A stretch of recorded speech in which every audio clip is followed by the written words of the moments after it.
साथ पांढरा शुभ्र गजरा, काळ्या शुभ्र केसात पांढरा शुभ्र गजरा, माझे भाषण ऐकत असणाऱ्या सर्वांना पहिला माझा मानाचा मुजरा, पहिला माझा मानाचा मुजरा.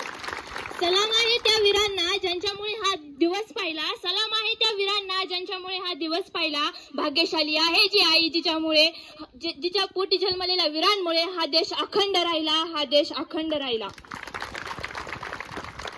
सूर्याप्रमाणे चमकणारे व्यासपीठ, चंद्राप्रमाणे चमकणाऱ्या माझ्या विद्यार्थी मित्रांनो, नमस्कार. मी मुंडे चैतन्या आणि आज 15 ऑगस्ट आणि या महत्त्वाच्या दिवशी मला बोलण्याची संधी दिली त्याबद्दल तुमच्या सर्वांचे खूप खूप आभार.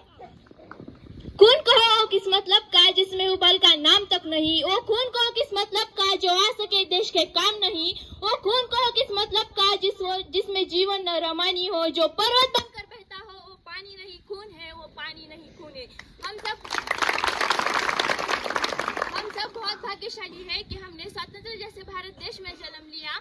मैं मध्यकालीन प्राचीन और वर्तमान भारत के उदाहरणों से स्पष्ट करना चाहूंगी कि जब हम फिरंगियों के फेरे में फंसे हुए थे तब एक रंग दे वसंती के एक आवाज पर टोले की टोले उमड़ आते थे. तब लोग मर जाते थे, मिट जाते थे, फांसी पे चढ़ जाते थे क्योंकि वो भी अपनी देशभक्ति साबित कर रहे थे, क्योंकि ये उस वक्त की देशभक्ति की कसौटी थी. लेकिन आज देश बलिदान नहीं मांगता, आज फांसी पे चढ़ जाने को नहीं कहता. उसके बाद युद्ध में अपना सुहाग गवा देने वाली औरत जब घर के हालात यूं हो जाते थे, प्यार भी भरपूर गया मांग का सिंदूर गया, प्यार भी भरपूर गया मांग का सिंदूर गया. नन्हे निहालों की लंगोटियां गई, छोटी छोटी बेटियों की चूड़ियां गई, भाई की पढ़ाई गई, बाप की कमाई गई. ये कैसा विस्फोट हुआ पता ही चला नहीं. पूरे जिस्म के लिए तो एक आदमी मरा है साहब, मेरे घर की तो रोटियां ही चली गई. मैं नहीं मानती कि व्हाट्सएप और फेसबुक के डीपी को तीन रंग में रंगाना ही सच्ची देशभक्ति है. मैं नहीं मानती कि व्हाट्सएप और फेसबुक के डीपी को तीन रंग में रंगाना ही सच्ची देशभक्ति है. मेरे विचारों से अगर कोई व्यक्ति अपना काम पूरी लगन और ईमानदारी से करे ना तो वही सबसे बड़ा देशभक्त है. अगर आप कहेंगे कि साल भर में 2 बार तिरंगा हाथ में लेना ही सच्ची देशभक्ति है तो मैं आप सबसे पूछना चाहूंगी कि वो रास्ते पे रहने वाला बच्चा जब नन्हे पैरों से हाथ में तिरंगा भेज रहा होता है तो आप उसे उसकी देशभक्ति कहेंगे? नहीं, ये उसके भूखे पेट की शक्ति है जो उसे ये सब करने पर मजबूर कर रही है. तकलीफ तो मुझे तब होती है जब आज का ये नौजवान फेसबुक और व्हाट्सएप के चैटिंग सेटिंग के एक मायावी जाल में फंसा हुआ नजर आता है. तकलीफ तो मुझे तब होती है जब आज का ये नौजवान बाइक पर बैठकर तेजी से बाइक चलाता है और ये जिस मिट्टी को खोदते हुए चलता है ना, उस मिट्टी का एक एक खूना जा पाने के लिए मेरे पूर्वजों ने खून की नदियां बहा दी थी.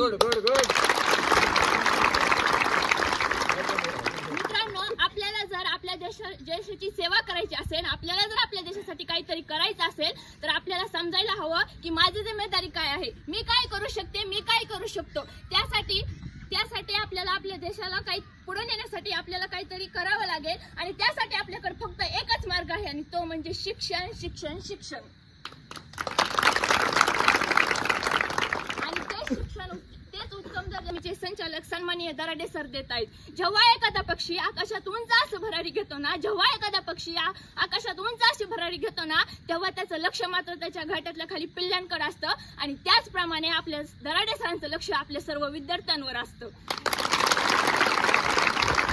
सर, तुम्ही आम्हाला उत्तम दर्जाचं असं शिक्षण देताय त्याबद्दल तुमचे खूप खूप आभार.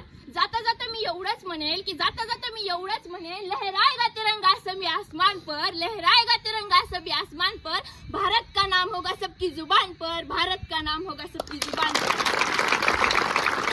पुन्हा एकदा मला बोलण्याची संधी दिली त्याबद्दल तुम्हा सर्वांचे खूप खूप आभार. धन्यवाद.